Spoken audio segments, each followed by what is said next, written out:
Depuis longtemps, je suis convaincu que, malgré tout, et j'insiste malgré tout, il n'y a jamais eu de meilleur moment que celui-ci pour vivre sur la planète Terre.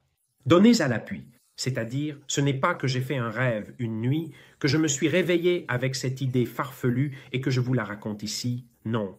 Je suis arrivé à cette conclusion après des années de réflexion, de lecture, d'études et d'approfondissement. Évidemment, je suis prêt à changer d'avis, parce que je remets toujours en question même mes propres convictions. Mais plus j'avance, plus j'approfondis, plus j'étudie, et surtout plus je voyage, plus je découvre le monde, et plus je me convainc de cette chose.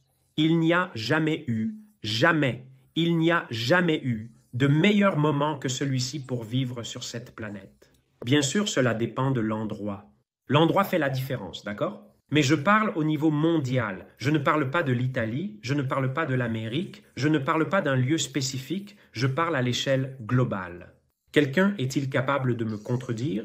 Il y a 25 ans, en 1990-1989, je pensais que vous alliez remonter beaucoup plus loin, parce que je ne crois pas qu'en 1990 ou en 2000, l'un d'entre vous pensait que c'était le meilleur moment pour vivre sur la planète Terre. Ou je me trompe? En 1945, oui, non, bon, je ne sais même pas quoi te répondre. En 1945, il y avait une guerre mondiale en cours, mais laissons tomber. Les années 90, c'était il y a 30 ans.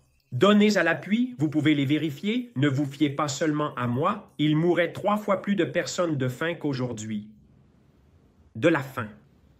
Près de 30 000 personnes mouraient, 30 000 personnes par jour. Aujourd'hui, il y en a 7, 8 000 par jour, à l'échelle mondiale. Mesdames et messieurs, de quoi devons-nous parler? Ou devons-nous parler de l'Italie? Mais je ne parle pas de l'Italie, je l'ai dit depuis le début, je parle du monde. Les années 70, as-tu une idée de ce que représentaient les années 70 dans le sud du monde, en Afrique, en Amérique du Sud? Peut-être que tu confonds avec l'Italie, mais moi je ne parle pas de l'Italie. L'Italie est un bouton sur la carte du monde. L'Italie, c'est rien. C'est 40, 50, 60 millions par rapport à 8 milliards de personnes. Comment en sommes-nous arrivés à 8 milliards? Quelqu'un pose la question. Bonne remarque. Nous sommes arrivés à 8 milliards parce que l'espérance de vie a augmenté. Et savez-vous de combien elle a augmenté? L'espérance de vie au cours du dernier siècle est passée de 32 à 81 ans. L'espérance de vie, c'est la moyenne mondiale. Et je ne parle pas de l'Italie. Essayez d'ouvrir votre esprit, de raisonner au-delà des frontières, au-delà de votre petit jardin, au-delà de la vision microscopique de votre propre vie. Élargissons un instant les frontières. Il n'y a jamais eu de meilleur moment que celui-ci pour vivre sur la planète Terre.